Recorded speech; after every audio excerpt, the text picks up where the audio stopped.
Assalamualaikum warahmatullahi wabarakatuh. Let me introduce myself. My name is Dwi Rara Rahmiati and I'm from Group 1. Today I would like to give a presentation about ratio, proportion, and percentage.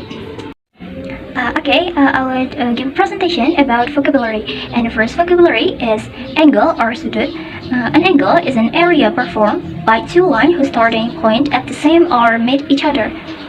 And then protractor or busur derajat. A protractor is a tool that can be used to measure and form angles. Then length or panjang in Indonesian. Length is the dimension of an object that states the distance between the ends. Next vocabulary is wind or lebar in Indonesian. A wind is a horizontal line that stretches shorter than the length. And then distance or jarak in Indonesian. Distance is a numerical measure that shows how far the position of an object from another object. Next, we have percent. Percent is a form number that represents all or a part of value or item by forming a ratio of 100. Next is percentage. Percentage is a ratio or to express fraction of 100 indicated by the symbol percent. In simple terms, a percentage is a part of whole which is expressed in 100. Next, we have height. Height, a digit is an element of a set that, taken as a whole, compares a system of numeration. Thus, a digit is a number in a specific context. Next, we have base. In linear algebra, a basis is the set of factors which in a linear combination can represent every factor in a vector space. In the base, there is a number base which is the basis from the formation of other number is in a number system. And last, we have side. Side is a field that limits the shape of the space and its surroundings. Next is video, and I will give a re-explanation of solution the sample question in the video. The question is, let's say I go to the fruit store and they have sale on guavas. Everything is 30% off, and it's only today. So I say, you know what? Let me go a bunch of guavas. So I go and I buy 6 guavas, and it ends up when I go to the register, and we're assuming on tax, it's a grocery, and I left a state when they don't take groceries. So far, the 6 guavas they charge me, I get the 30% off. They charge me $12.60. So you say, so can you go get me 2 more guavas tomorrow? I say, sure. So the next day I go and I want to buy 2 more guavas. But now the sale is off. There's no more 30% that was only that first day that I bought the 6. So how much are those 2 guavas going to cost me? How much are those 2 guavas going to cost at full price? And so we know the 30% off on guavas only today buy 6 guavas equals $12.60. This is sale price and 2 guavas. Ask, how much are those 2 guavas going to cost at full price? Answer, let's say that X equals the cost of 3 guavas full price convert percent to decimal. So 30% equals 30 per 100 equal 0.30. And then X minus 0.30 X. Why? Because we are looking for the original price X before the sale. And then X minus 0.30X equals 12.60. 0.7X equal 12.60. X is equal to 12.60 per 0.7. X is equal to $18. So the result, 6 guava is $18, and then they ask is how much are those 2 guavas going to cost at full price?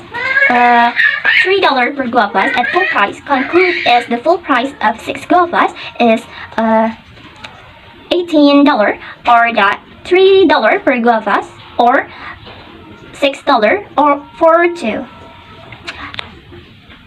Okay, and then I will explain about the example question, and I'll give an explanation of how to get the result of an example question. Okay, example 2, an advertisement of toothpaste claim that 4 out of 5 dentists recommend a certain brand. A consumer group want to check the accuracy of this claim and surveyed 180 dentists. So how many dentists would they expect to not recommend this brand if the advertisement claimed the accurate? Step 1. The most structured algebraic let x equal the number of group. Number of those who recommend equal 4x. Number of those who don't recommend equal x. And step 2. 4x plus x equal 180. Then 5x equal 180. So we have x is 60. X is 39. X is 36. Step 3. Substitute x. The dentist recommended brand is 4x. Then 4 times 36 is equal to 144. The dentist who don't recommend the brand is x. So 8 times 36 equal to 36. We move to the example 4. Jason is Chris' older cousin. The ratios of their age is 9 to 5. In 5 years, Chris' age will be for more than half of Jason's age. How old are the boys now? Okay, the example 4. We can use algebra. Let x equals the multiply, and Chris' current age is 5x.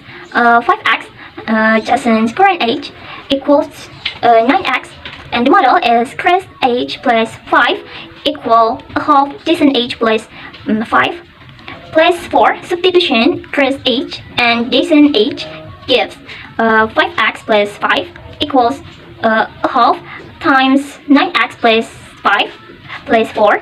So 5x plus 5 equal to 9 per 2x plus 5 per 2 plus 4. And we do an algebraic equation. Then we have x is 3. We can substitute the x to Chris' age and Jason's age. So we have Chris' age 5x equal to 15, and Jason's age 9x equal to 27. Check the answer. In 5 years, their age would be 20 and 32. Especially, we know that Chris' age equals half Jason's age plus 4. So Chris' age equals half the 32 plus 4. And Chris' age equals 16 plus 4 is equal to 20. Next, we move to the example 6.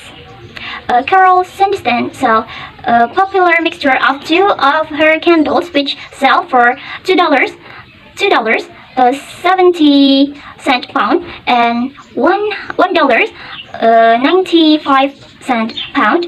The ratio of expensive candy to the cheaper candy in a mixture is 3. If Carol sold her entire supply of the mixed candy during the coming month, she would have revenue of $928.20, which would be same as if he sold each candy separately. How many pounds of candy does he have in supply, and at what price does he sell it for? We know that number of pound of expensive candy equals 3x, and number of pound of cheaper candy equals 5x. So totally number of pounds sold 8x. The ratio is 3 to 5. The model gives us the equation: number of pounds of expensive candy times $2.70 plus number of pounds of cheaper candy times $1.95 equals to $928.20. Then we have x is 52. Therefore, 8 times 52 equals 416 pounds of the mixture in supply and sale, or $928 $28.20 per 416 equals $2.23 per pound. We move to the example 7. Among the ingredients in a recipe for a sweet dessert are 2½ cups of regular sugar and a quarter cup of brown sugar. The direction indicate that this will serve 8 people. If there will be 12 people to serve, how much of each type or sugar will be needed?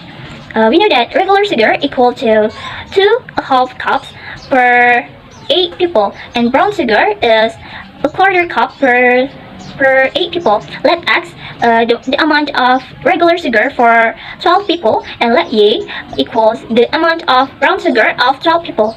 Step 1, find X. So 2½ per 8 is equal to X per 12, and we know that X is 3 per 4 cups. And step 2, find Y. A quarter per 8 equal to Y per 12, and we have Y is 3 per 8 cup.